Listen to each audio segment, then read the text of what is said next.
Robert Abela qal in-nies it-tema tal-appuntament li jmiss minn sensiela ta' attivitajiet politiċi organizzati mill-Partit Laburista bis-sem tal-Prim Ministru mexxej Laburista Robert Abela.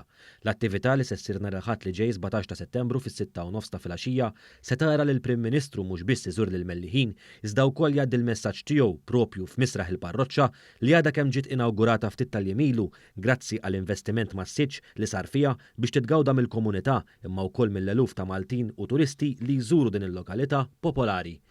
Din l-attività tmur jitfid ma' żjarat li qed jagħmel il-Prim Ministru f'diversi lokalitajiet biex jibqa' jħoss il-pols tal-poplu, jisma' dak li jkollhom xi jgħidu u fuq kollox jibbaża l-politika tiegħu fuq tali sentimenti.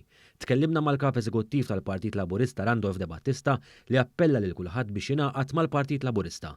Żied jgħid li qed jiġu organizzati attivitajiet varji iżda b'sentiment komuni dak li l-Partit Laburista dejjem iżomm lill-komunitajiet u lin-nies fiċ-ċentru tiegħu. Il-ħadd qed nagħmlu appell biex in-nies jingħaqdu magħna mal-Prim Ministru qed invarjaw l-attivitajiet. Kull ġimgħa qed nagħmlu attivitajiet differenti, imma ħaġa waħda komuni. Dejjem man-nies fil-komunitajiet qed induru l-lokalitajiet madwar Malta u Għawdex.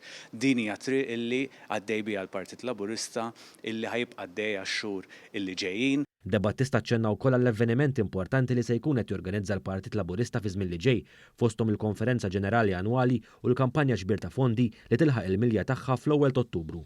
Temm jaċċerta l-pjan ta' ħidma tal-Partit Laburista li jibqa' qrib in-nies kemm fil-kampanja u anke fil-politika li jkun qed jagħmel.